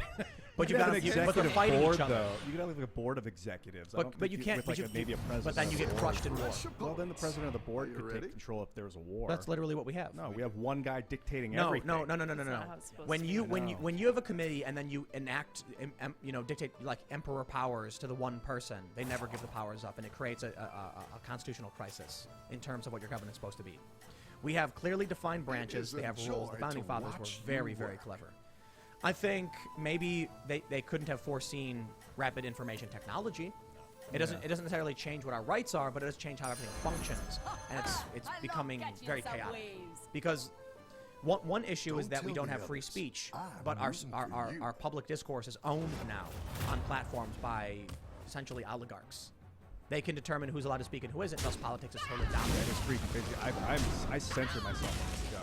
Like I'm You have to. fully every day. Yeah, I mean Yeah. I don't swear. I don't talk about like the deep Well, you can swear. business of That's the different. globe. You can, but it'll dude. I've been swallowing I've every got some single Thank you word. for not- No. It'll Hold on. de-rank the video though. Because Exactly, this exactly. company owns the platform. Yeah. Okay. Good. But, it was worth something. to be fair, traditionally people didn't swear because they tried to keep things professional. But I never tell people they can't swear. I always say, just keep in mind, YouTube will smack the video into the gutter and no one will ever see it. Yeah. So that's a problem. Do you want to know the technology that I think is the most democratic and the freest? Is RSS. Yeah. RSS. That's how I put my podcast out. That's how almost everybody's podcasts go out. And Keep there's up no the one momentum, censoring it. friend. Yeah. They can't. RSS. You just subscribe to your RSS stream, and boom. This is what Twitter needs to be. So, are you familiar with the Fediverse? better. Yeah. No. Is that a thing? Feta. Feta. Oh, cheese. will be, yeah, though. that will be Fed, now. the federated universe. Oh, So Minds is federating, right? Yeah. Minds.com. Did they do it yet? I'm on Minds now. Thanks. Imagine to you. this. Imagine this. Imagine if instead of signing up for Twitter, you created your own server, and then linked it to the Fediverse. Like basically, your instead of at Jack Murphy, it would be your handle would be jack@jackmurphy.com. Right. And so when people load up their browser, they would just say, they would type in search jack@jackmurphy.com, follow, and then it's basically inverted email. Yeah. Instead of you sending it to one person, you post it, it gets sent to everyone immediately. Yeah. So that's what You're doing great out basically what there. would happen is if people you wouldn't have to make your own. There could be companies that would make a federated platform where you can just sign up. It's really I easy. think Twitch is something like this. Mastodon was one of the big ones, but they're super SJW, so they panicked when Gab federated. They're like, and they tried blocking and all that stuff. You're unbannable. If you have your own website and you say, follow me, my handle is jack@jackmurphy.com, Jack Murphy Live. Jack Murphy Live, then nobody could ban you. Yeah. Because you own the server, and they're basically just subscribing to what you're posting to your server to appear in their feed. Similar to what RSS is. today. Exactly. But we're going to exactly. need to decentralize the what are they? The hosts like GoDaddy. What are those things? Oh, called? definitely. Yeah. What are those? DNS servers? No, not DNS. It's Yeah, your host basically. Yeah, your web host. Web host, because those are Registrar. still centralized. Registrar. There's like 9 of them or something right now. and Some small number. and of they them. can ban you. Yeah. And they've done it. And Google has even seized domains Yeah, of messed up. of what was it, Daily Stormer, I think it was, Mm-hmm. because they were like Uber trolls and like white nationalists or whatever. Google, I am on Google's blacklist. You're doing So great out a there. few months ago, I was doing a name search on myself just to see what's out there. And my own website, jackmurphylive.com, did not appear in Jack Murphy Live results. Didn't appear. Nowhere. Wow. And so I got my tech guy on it, and he starts looking at it. And as we're looking at it, he does another search. It all comes up. Okay? And it was the same day that the Federalist and Breitbart and all these other companies were like, where are our search results?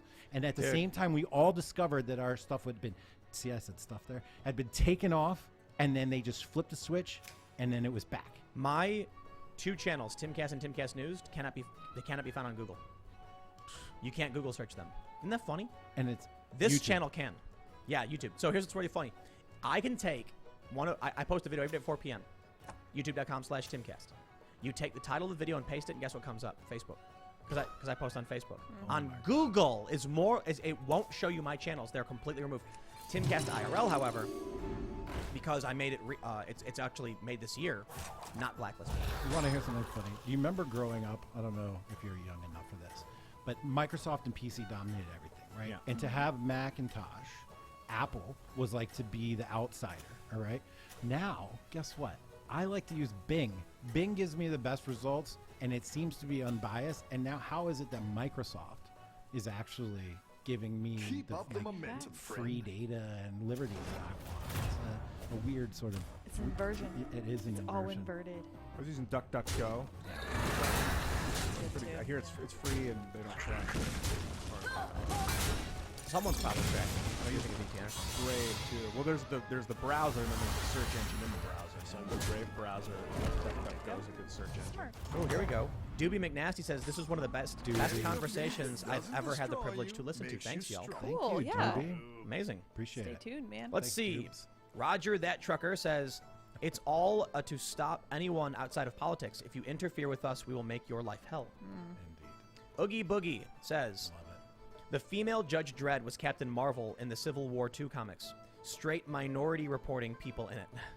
This is a reason people hate Carol Danvers. That comic series is ground zero. Interesting.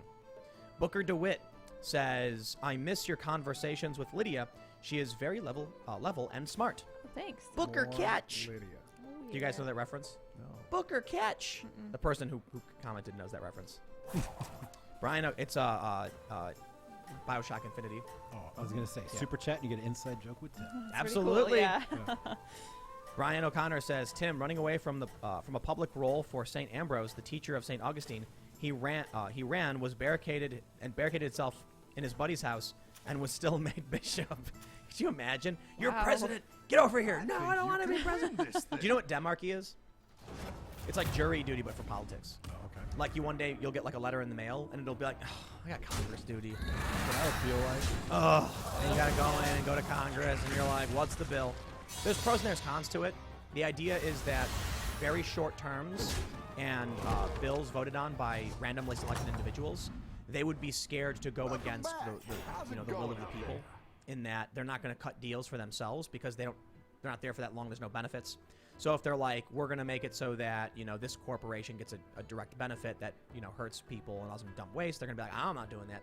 The negative is it just becomes tyranny of the majority because everyone's scared about what the mob will do to them if they go against the mob. So interesting concept. Don't know if it would work. All right, let's see. Andy S says, if Biden thinks Antifa is only an idea, does that mean he blames Black Lives Matter for the rioting and the violence? If Antifa is fake, then only Black Lives supporters are snap. out.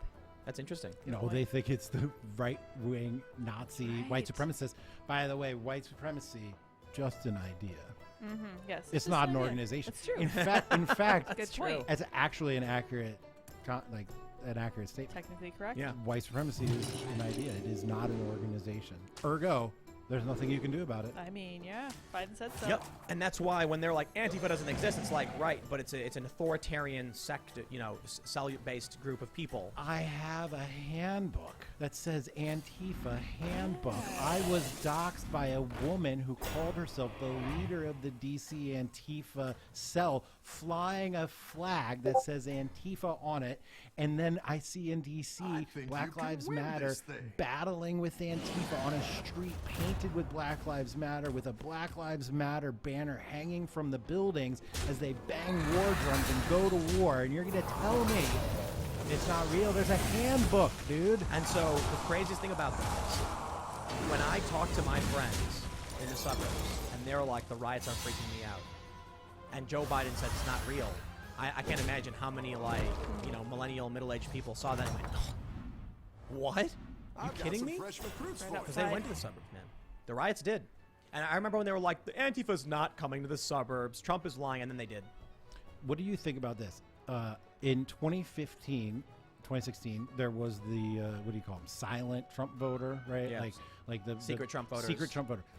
Do you think the circumstances in 2020 would lead there to be more, or greater, or fewer secret Trump voters?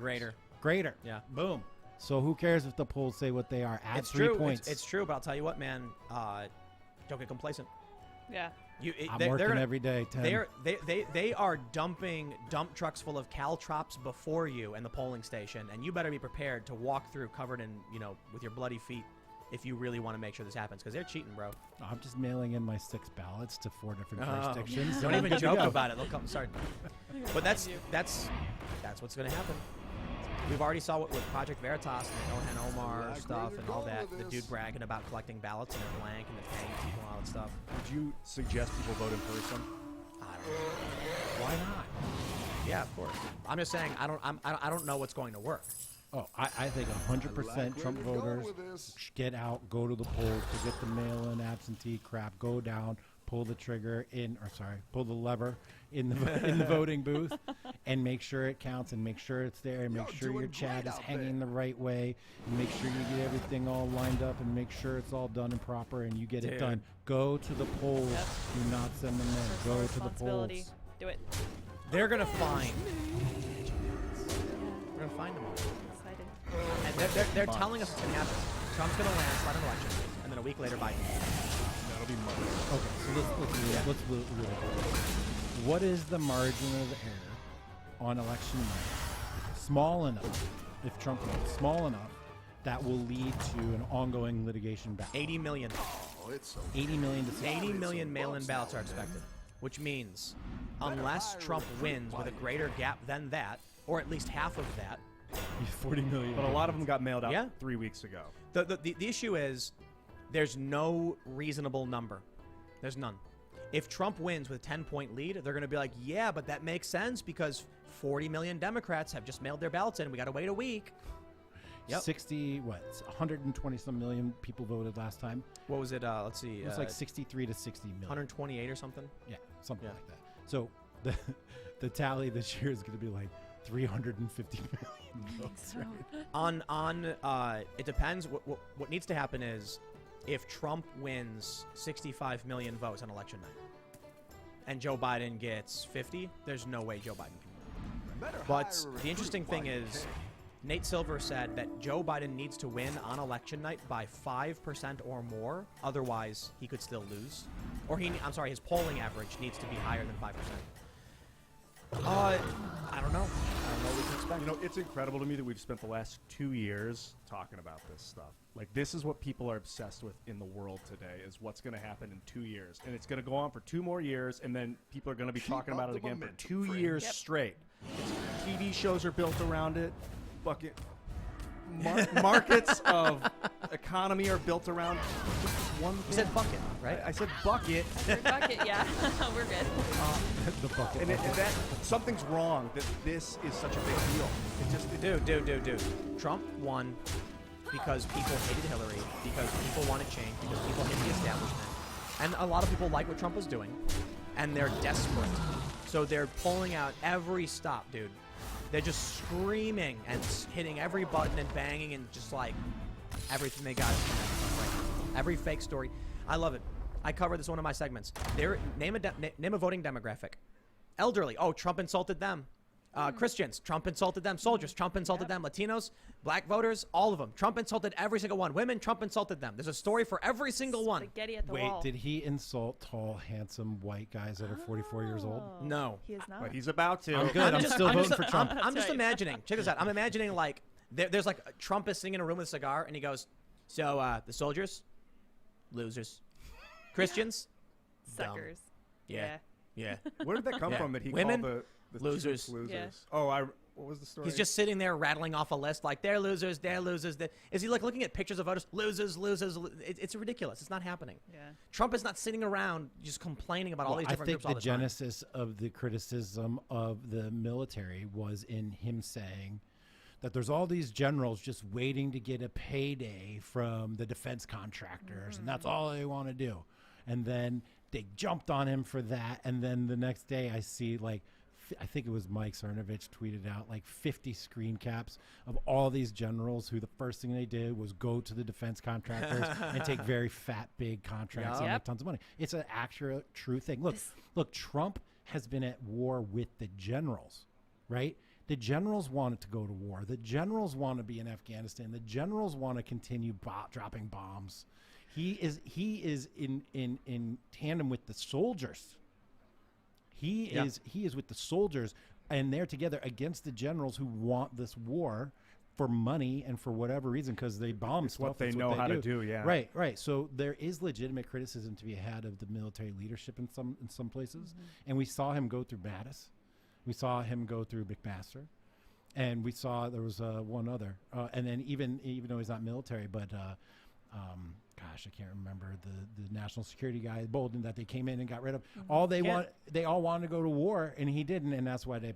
Can't he promote people? Just replace them. Find some like younger, excited, actual, Well, soldiers. he tried. He brought one of the most exciting and innovative generals into the National Security Council, Mike Flynn.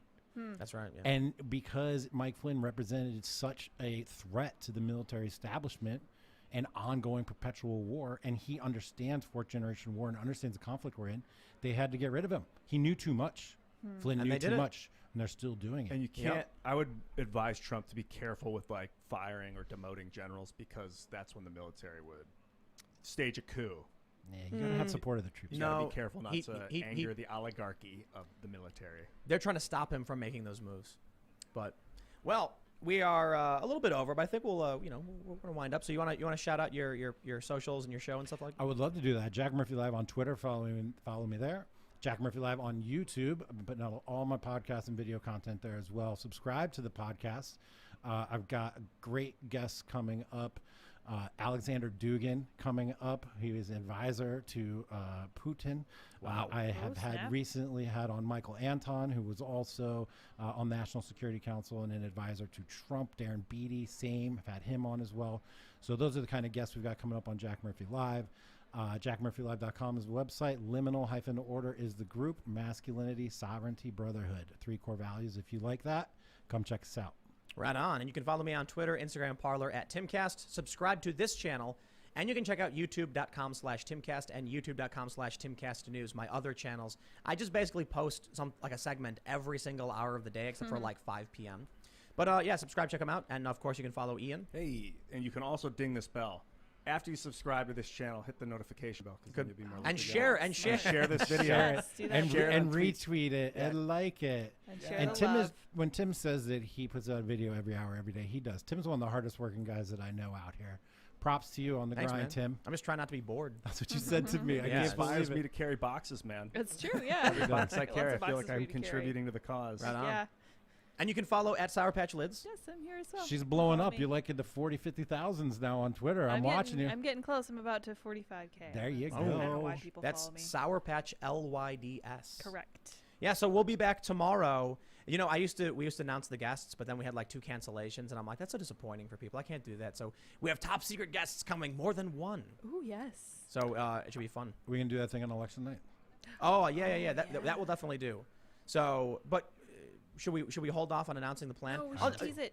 Yeah, well, no. I mean, just like we have some people in mind who we want to come, but we're gonna do an election night live show, and we're gonna make jokes and probably eat nachos or Drink a something. lot. We're going to Drink cheer a lot. or cry or And whatever. drink. It's I'm going to be in la- live, no, real no, time. No matter what happens, I'm laughing. All right. If Biden wins, I'm gonna laugh. That's my thing. Hakuna Matata, right? Is that what it Means means? no No worries. worries. Yeah, no man. worries until the look. If Joe Biden wins, I am going to laugh at the absurdity of this country that is willing to go back, try and reignite this nostalgic desperation by choosing the senile crackpot crony that is Joe Biden. That'll just be funny to me. I love it. It'll be funny to me. Okay. You got it. We'll be back tomorrow at 8 p.m. live. Make sure you subscribe. Hit that like button on your way out. Hit the notification bell. Share the podcast if you really like it. And we are on all podcast platforms. We'll have clips up throughout the day. Thank you all so much for hanging out with us, and we will see you tomorrow at 8 p.m.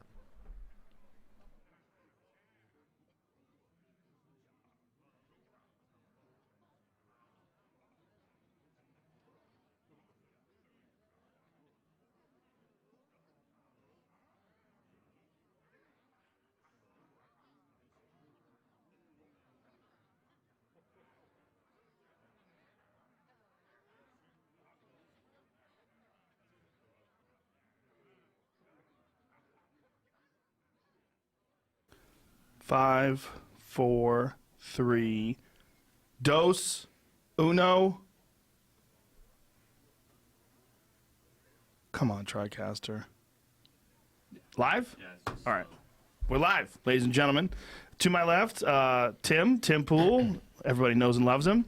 Vija, what is it? How do I pronounce your last name? Vijaya Gatti. Vija, not Vija. Vija. Yes. Vija Gatti. Gatti. And your position at Twitter is? I lead trust and safety, legal, and public policy. That's a lot. That's a lot. And Jack Dorsey, ladies and gentlemen. First of all, thank you everybody for doing this. Appreciate it. Thank you. Thank Feels all of a sudden there's tension in the room. We were all loose. We're all loosey goosey just a few minutes There's ago. no tension. And everyone's There's like, no oh, tension. this is really happening. Here we go. Before we get started, we should say, because there were some things that people wanted to have us talk about. One, that the Cash App is one of the sponsors of the podcast. It's been a sponsor for a long time, and also a giant supporter of my good friend Justin Wren's Fight for the Forgotten charity, building wells for the pygmies in the Congo. This is very important to me, and I'm very happy that you guys are a part of that, and you are connected to that. I don't, I mean, it's easy for someone to say that doesn't have an influence on the way we discuss things, but it doesn't. So if it does, I don't know what to tell you. I'm going to mention, too, just because I don't want people to come out and freak out later, I actually have like 80 shares in Square, which isn't really that much, but it's something. It is. So I don't want people to think, whatever. You're the CEO of Square, I think, right? Yep. Yeah, there you Yeah. go. There you go. We own the Okay. Cash App, so. And the reason why we decided to come together is we had, I thought, a great conversation last time, but there was a lot of people that were upset that there were some issues that we didn't discuss or didn't discuss in depth enough, or they felt that I didn't press you enough. I talked to Tim because, Tim and I have talked before, and he made a video about it, and I felt like his criticism was very valid. So we got on the phone and we talked about it, and I knew immediately within the first few minutes of the conversation that he was far more educated about this than I was. So I said, would you be willing to do a podcast and perhaps do a podcast with Jack? And he said, absolutely. So we did a podcast together. It was really well received. People felt like we covered a lot of the issues that they felt like I didn't bring up. And so then Jack and I discussed it, and we said, well, let's bring Tim on and then have Vidya on as well. I said that right? Yep. It's a hard one. Sorry. I'll get No it problem. right. I promise. But so we're here. We're here. We're here. Today, do you know who Sean Baker is? He's a doctor who's a prominent proponent of the carnivore diet. His post was his account was frozen today. I just sent it to you, Jamie. Yeah. His account was frozen today because of an image that he had, because he's a proponent of the carnivore diet. There's a lot of people that believe that this elimination diet is very healthy for you, and it's known to cure a lot of autoimmune issues with certain people, but some people ideologically oppose it because they think it's bad for the environment, or you shouldn't eat meat, or whatever the reasons are. This is huge in the Bitcoin community, I think. Yes, yeah. Well, it's for a lot of people that have autoimmune issues, particularly psoriasis and arthritis. It is a lifesaver. It's crazy. It's essentially it's an autoimmune issue. So because he has a photo of a lion in a header eating looks like a wildebeest or something like that, his account was locked for violating his rules against graphic violence or adult content in profile images. That seems a little silly, and I wanted to just mention that right away. Now, whose decision is something like that? Like, who decides to lock a guy's account out because it has a nature image of, natural predatory behavior? In this particular case, it's probably an algorithm that detected it and made some sort of an assessment. But as a general rule, how we operate as a company is we rely on people to report information to us. So if you look at any tweet, you can kind of pull down on the caret on the right, and you can say report the tweet, and then you have a bunch of categories you can choose from of what you want to report. I think this one in particular, though, is probably an algorithm.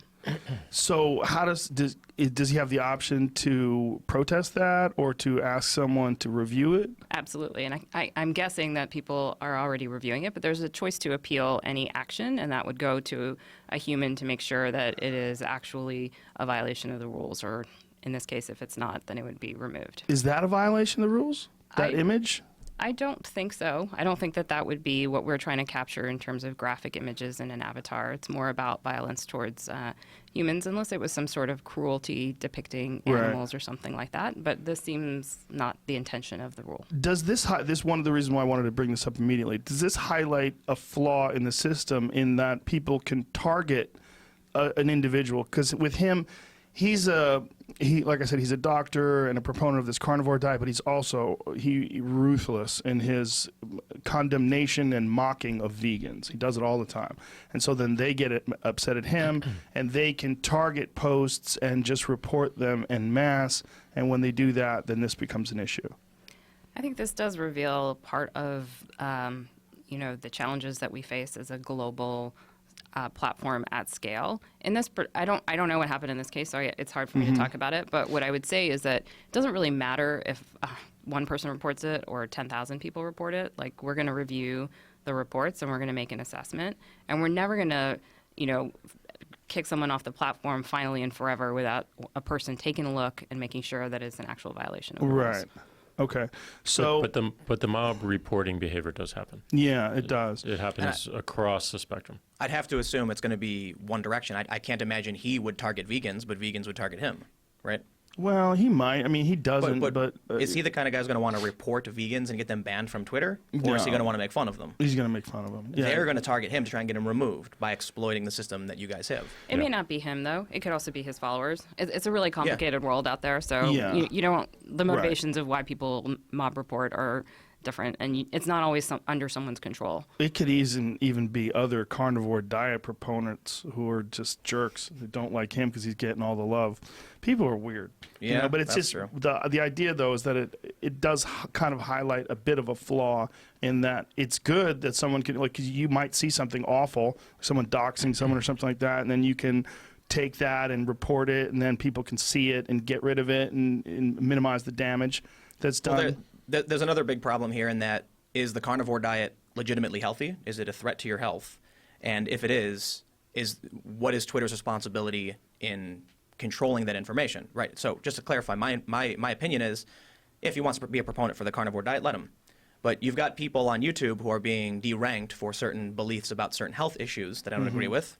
And so one of the risks then is, we're coming towards a position where people think some ideas are better than others, therefore, as a company, we're going to restrict access to certain information. You mean like anti-vax Exactly, people? right. Yeah. So I guess I'm trying to say is, at what point would you guys restrict someone from sharing false information about vaccines that could get someone hurt? That is not a violation of Twitter's rules. No. I think, I mean, I'd be interested to hear your ideas around this, but our perspective right now is around this concept of variety perspective. Like, are we encouraging more echo chambers and filter bubbles, or are we at least showing people other information that might be counter to what they see? And there's a bunch of research that would suggest that further emboldens their views. There's also research that would suggest that it at least gives them a consideration about what they currently believe. So, well, you guys. Oh, go ahead. Sorry, given the dynamics of our network being completely public, we're not organized around communities, we're not organized around topics. We have a little bit more freedom to show more of the spectrum of any one particular issue. And I think that's how we would approach it from the start. That said, we haven't really dealt much with misinformation more broadly across like these sorts of topics. We've focused our efforts on elections and mainly elections right now. Yeah, YouTube is a different animal. It YouTube, is. someone can really convince you that the Earth is flat if you're gullible and you watch a 45-minute YouTube video. Right. It's kind of a different thing. But I wanted to just kind of get into that statement you made about misinformation and whether or not you'll police it. So I think that the tough part of this is really, and love to have a discussion about this, is do you really want corporations to police what's true and not true? Absolutely not. That's a really, really tough position. But to you put guys us do in. that. We try not to do that. We don't want to do that. But you do in your rules. But the places that we focus on is where we think that people are going to be harmed by this in a direct and tangible way that we feel a responsibility to correct. When not you correct say ourselves. in your rules, Tim, what do you mean by that? Like, dead naming what and misgendering. specifically? Dead naming and misgendering. Yeah. That's a specific ideology that's unique to a very small faction of people in this world that you guys actually ban people for. So the way I think of it is it's behavior based, and I know you think of it as content, and we can disagree on this point. But this is about, why are you doing this to a trans person? Why are you calling them by this name when they've chosen to go by a different name? Or why are you outing them in some way? Like, what is your intent and purpose behind that? I don't mean to interrupt, but in the interest of clarity, I wanted to explain what dead naming means. Right. So why don't you go ahead? A transgender individual changes their name when they transition. A dead name would be their birth name or the name they went by before the transition. Yeah, okay. So because my mom's probably going, what? And ready for the text. What's a dead name? And I will clarify too. Your rules specifically say targeted misgendering and dead naming. I believe is correct, right? So years ago, we passed a policy that we call our hateful conduct policy, and that prohibits targeting or attacking someone based on their belonging in any number of groups, whether it's because of their religion or their race or their gender, their sexual orientation, their gender identity.